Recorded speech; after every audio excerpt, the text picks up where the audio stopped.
Durante una conferencia sobre comparación de religiones, se habían reunido importantes teólogos y líderes de iglesias de todo el mundo. En un momento se planteó la pregunta de qué hacía que el cristianismo fuera tan único, y algunos opinaron que era el hecho de que Dios se había hecho hombre.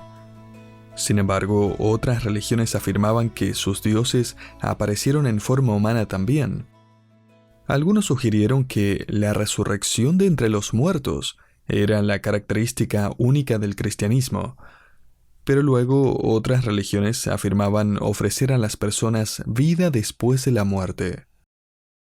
A medida que pasaba el tiempo, el debate se volvió aún más acalorado y en un momento uno de los asistentes, considerado por muchos como uno de los grandes apologistas del siglo XX, escuchó los gritos. Su nombre era C.S. Lewis. Él entró a la habitación y preguntó, ¿de qué se trata todo este alboroto? Sus colegas le hablaron de su discusión sobre lo que hacía que el cristianismo fuera distinto de todas las demás religiones. Lewis dijo, eso es fácil. Es gracia. El favor inmerecido de Dios. No puedes ganarte la gracia. No puedes hacer nada para merecer la gracia de Dios. Es un regalo multifacético. En su libro titulado ¿Qué tiene de asombroso la gracia?, Philip Yancey comenta, la gracia de Dios es gratuita, pero no es barata. Le costó la vida a su Hijo, el Señor Jesucristo. Aún así, la noción de que el amor de Dios nos llega gratis parece ir en contra de todos los instintos de la humanidad. El budista tiene su sendero de 8 escalones por recorrer con la esperanza de entrar en la dicha. El hindú sigue su doctrina del karma y espera que suficiente buen karma asegure su felicidad eterna. El judío sigue sus pactos con la esperanza de ser justo delante de Dios. El musulmán trata de seguir su código de leyes y rituales. Solo el cristianismo enseña que el amor de Dios es incondicional. Es un regalo de gracia. Dios nos colma voluntaria, generosa y diariamente con los beneficios de su gracia. Hace poco conocí la historia de un hombre llamado J. Paul Getty. Después de graduarse de la Universidad de Oxford en 1913, se unió al negocio de su padre en el ámbito del petróleo, y para 1957 se había convertido en el hombre más rico del mundo. Pero él tenía una reputación legendaria por ser tan tacaño como rico. Por ejemplo, en su mansión inglesa, ubicada en 700 acres en las afueras de Londres, instaló un teléfono público para que los invitados tuvieran que pagar por cualquier llamada telefónica que hicieran.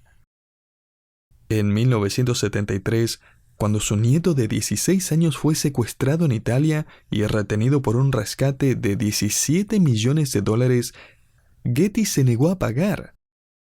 Fue solo cuando sus captores le cortaron la oreja derecha a su nieto y se la enviaron por correo que Getty consideró seriamente ayudar a satisfacer sus demandas. Pero incluso entonces, solo estuvo dispuesto a darle un préstamo a su hijo, a una tasa de interés del 4%. Rico, pero tacaño.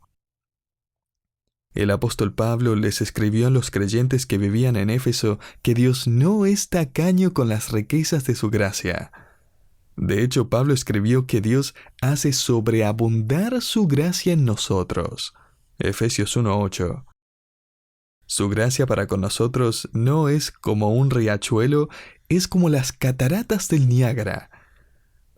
Y de hecho, el apóstol Pedro quiere que nos detengamos aquí y reflexionemos sobre este principio.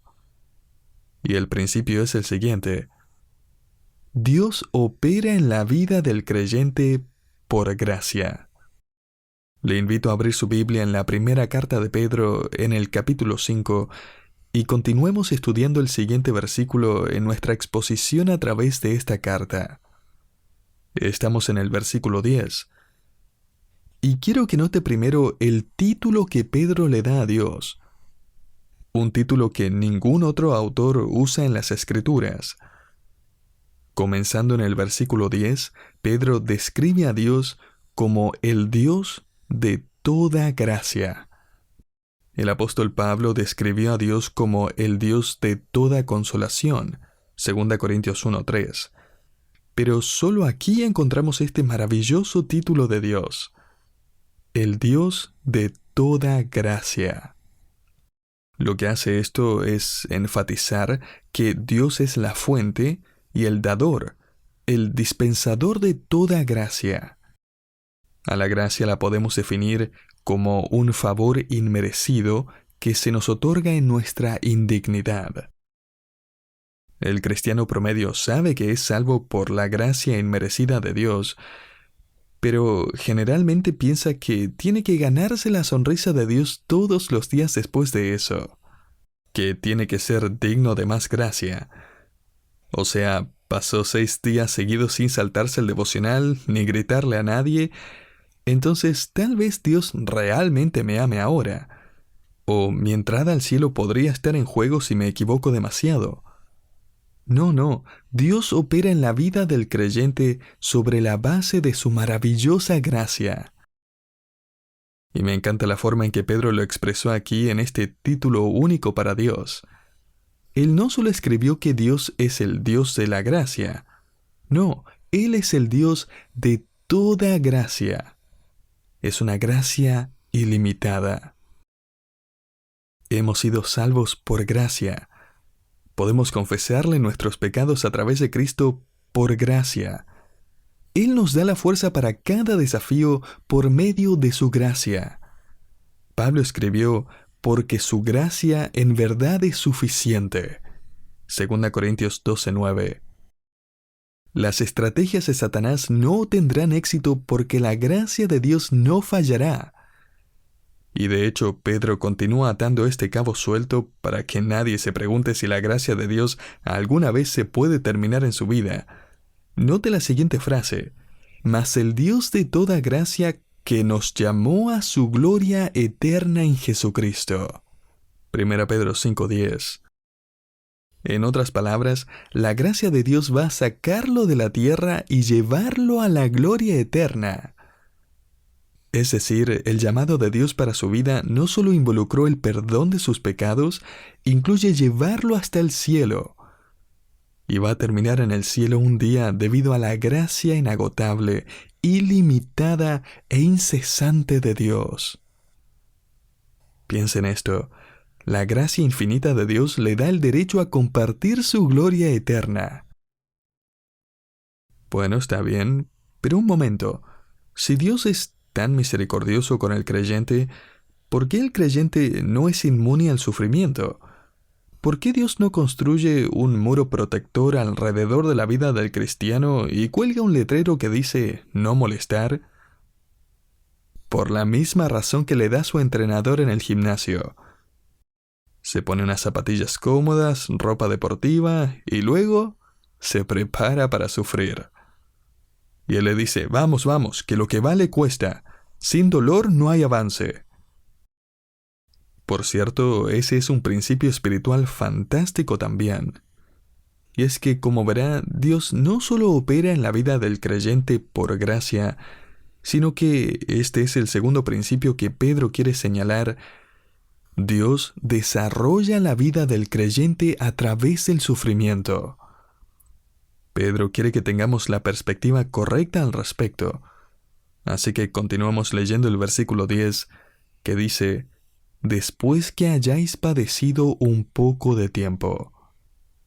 Note que no dice, si es que llega a padecer un poco de tiempo, sino después que haya sufrido. El sufrimiento del creyente no es una sorpresa inesperada, es una certeza. Pero no pase esto por alto. Pedro no solo le recuerda al creyente que el sufrimiento es una certeza, también nos recuerda que es temporal, después que hayáis padecido un poco de tiempo. Pablo escribió a los Corintios que el sufrimiento es un problema leve y momentáneo. 2 Corintios 4:17. Ahora, esto lo dijo un hombre que fue apedreado casi hasta la muerte por turbas enfurecidas, que naufragó más de una vez, fue golpeado y azotado varias veces, lo persiguieron, lo encarcelaron, lo difamaron y mucho más. 2 Corintios 11:25. Pero él dice que eso fue ligero y momentáneo. Tendemos a olvidar que el apóstol Pablo quedó con cicatrices en todo su cuerpo por los golpes y maltratos que recibió. Gálatas 6:17.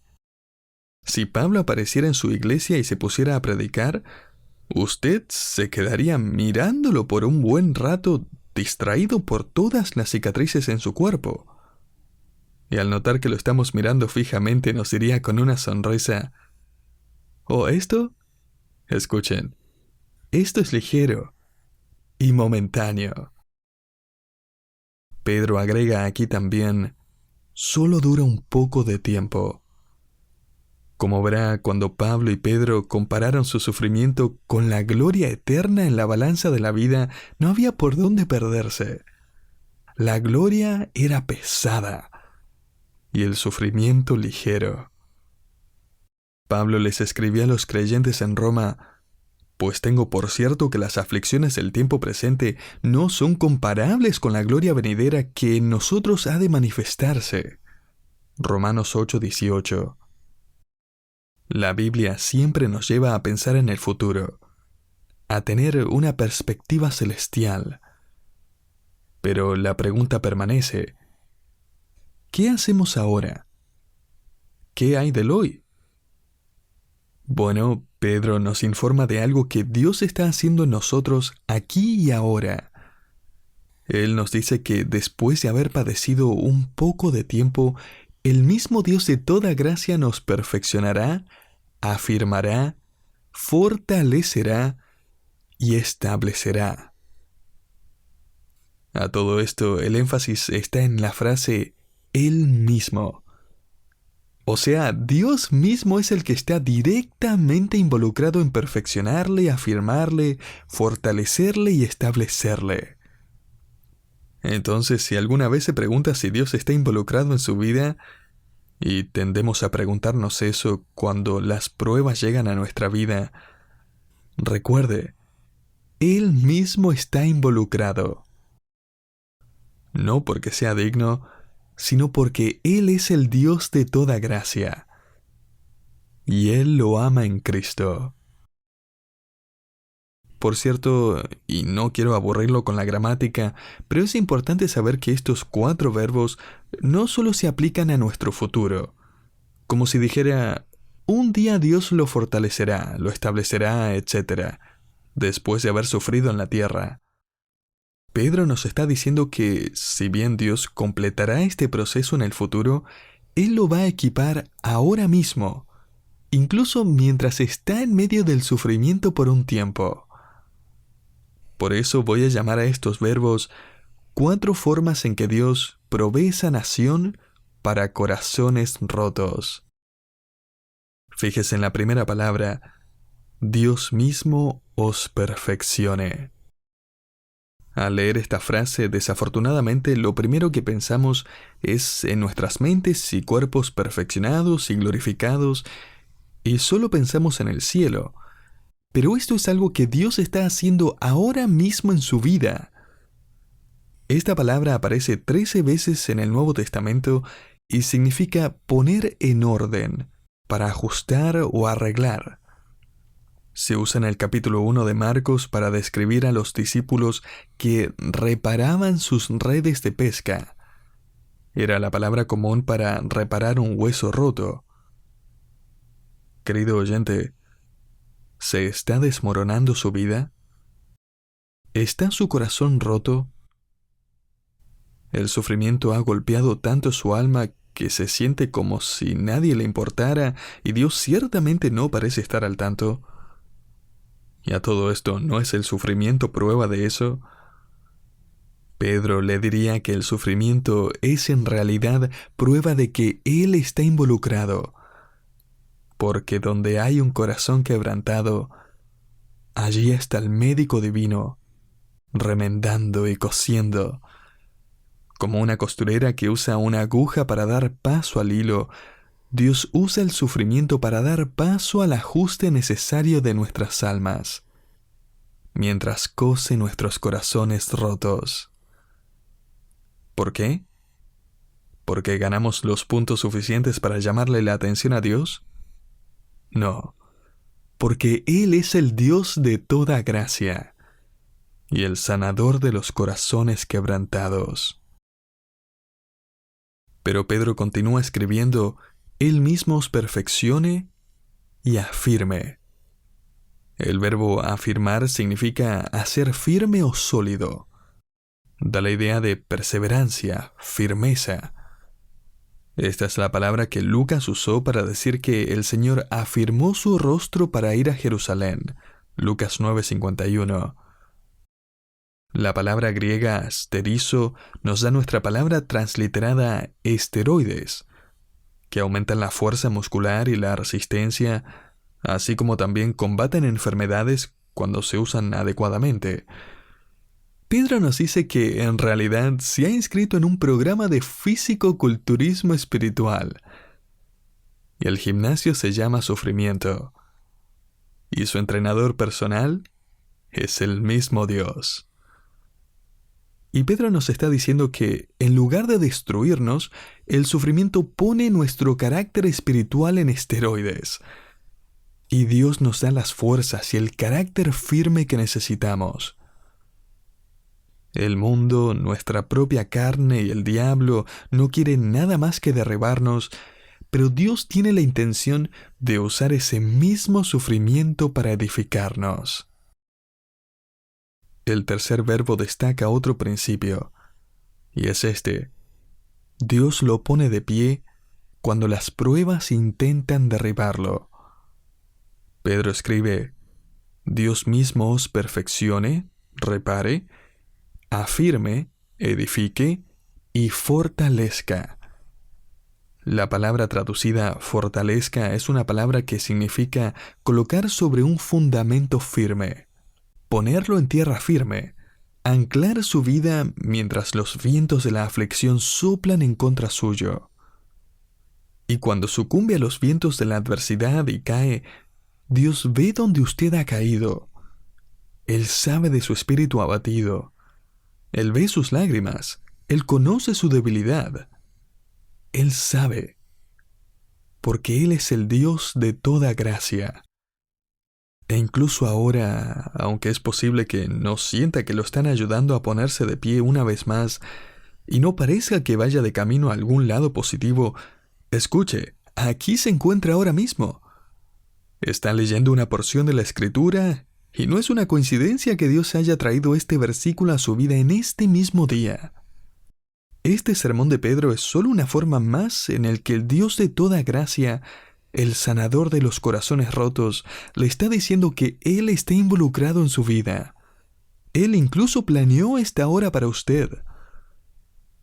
El diablo, ese malvado susurrador, le dice: Dios no está interesado en ti. Además, no merece su atención. Pero la palabra de Dios responde diciendo: Hijo de Dios, tienes la máxima atención de Dios, y no tiene nada que ver con que la merezcas o no. Tiene todo que ver con su gracia, que es suficiente para ti. Una gracia que nace de su amor por ti, como uno de sus hijos. Recientemente aprendí que cuando le envía una carta al presidente de los Estados Unidos, primero pasa por el servicio secreto, quien la abre y la inspecciona, y luego pasa por la oficina de correspondencia presidencial. Esa oficina fue fundada por el presidente McKinley en 1897 para ayudar a su administración a responder las 100 cartas que le llegaban por día. Cuando Herbert Hoover era presidente, la oficina recibía 800 cartas al día. Hoy, el presidente de los Estados Unidos recibe decenas de miles de cartas y correos electrónicos todos los días. Uno sabe que lo más probable es que el propio presidente nunca lea su mensaje. Pero alguien lo hace. El director de correspondencia presidencial de la Casa Blanca, junto con 45 miembros del personal, 35 pasantes y 300 voluntarios, leen las miles de cartas enviadas al presidente todos los días. ¿Sabe qué? El cristiano promedio va por la vida como si sus necesidades, solicitudes y peticiones probablemente nunca van a llegar a las manos del Señor. Debe haber un proceso de selección angelical que solo deja pasar la correspondencia importante. Luego debe haber un ángel director de correspondencia celestial junto con unos millones de ángeles lectores que escudriñan las millones de peticiones diarias y luego eligen un puñado que son lo suficientemente importantes como para requerir la atención del Dios del universo. Pero querido oyente, Dios mismo está directamente involucrado en su vida, escribe Pedro. El correo le llega directamente a él. Y es que Dios no solo sana su corazón cuando la vida lo ha roto en pedazos, no solo pone fuerza en su carácter cuando el sufrimiento intenta abatirlo, no solo lo pone de pie cuando las pruebas intentan derribarlo. En cuarto lugar, Dios estabiliza su vida cuando las pruebas intentan destruir su fundamento. Pedro escribe: Dios mismo os perfeccione, repare, afirme, edifique, fortalezca, levante, y ahora note, establezca. El verbo establecer se refiere a poner un fundamento firme. Aquí tiene la idea de colocar sus pies sobre una base firme. Pedro no está siendo redundante aquí. Él está agregando matices con cada palabra a lo que el Dios de toda gracia está haciendo en su vida.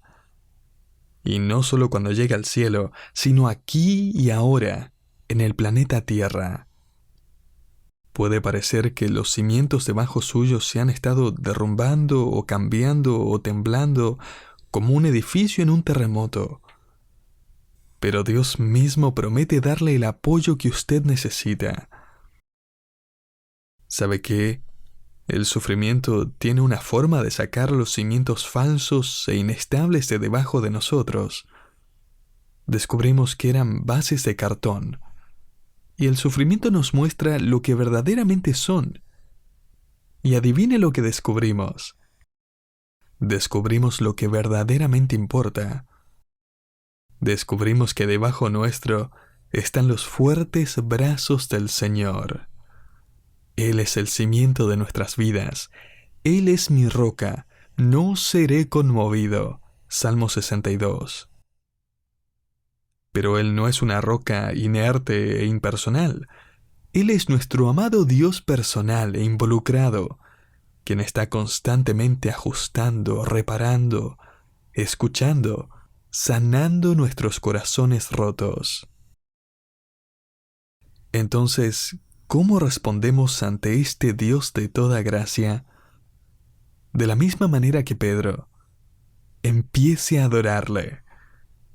Pedro irrumpe ahora en una doxología, probablemente la letra de un himno que cantaba la iglesia primitiva, y note lo que dice en el versículo 11. A Él sea la gloria y el imperio por los siglos de los siglos. Amén. Pedro entendía muy bien lo que estaba cantando. Esta letra significaba nada menos que traición para el emperador Nerón. Él había reclamado esa palabra para sí mismo, imperio o dominio, y tenía todos los motivos para creer que de hecho dominaba el mundo. Nerón se sentaba en su trono en su palacio de mármol en el corazón del mundo. Todos los caminos conducían a Roma. El tributo y el impuesto del mundo fluían a sus arcas. Una palabra suya y ejércitos se movilizaban y reinos caían y nuevos dominios se agregaban a su imperio. 10,000 esclavos se ocupaban de sus necesidades y caprichos personales. Si alguien tenía dominio, Si alguien tenía imperio, era él. El dominio pertenece a César. Y Pedro dice, no exactamente. Conozco esta pequeña canción. Dice así, el dominio, el imperio le pertenece a nuestro Dios que reina para siempre, incluso cuando los imperios del mundo parecen estar en dominio y el sufrimiento parece estar dominando. El dominio en realidad le pertenece a Dios. ¿Y dónde está el imperio romano hoy? Le diré dónde está. Está en los libros de historia. ¿Por qué es historia? Y Pedro agrega a esta letra estratégicamente unas palabras increíblemente alentadoras, especialmente para aquellos con corazones heridos. No importa cómo se vea el mundo en este momento, a Él le pertenece el dominio ¿hasta cuándo? Por los siglos de los siglos. Lo que significa en aquel entonces y ahora y en el futuro por los siglos de los siglos sin fin. ¿Y qué decimos nosotros al respecto? Como Pedro, afirmamos esta maravillosa verdad diciendo, amén. Lo que significa, así sea, es verdad.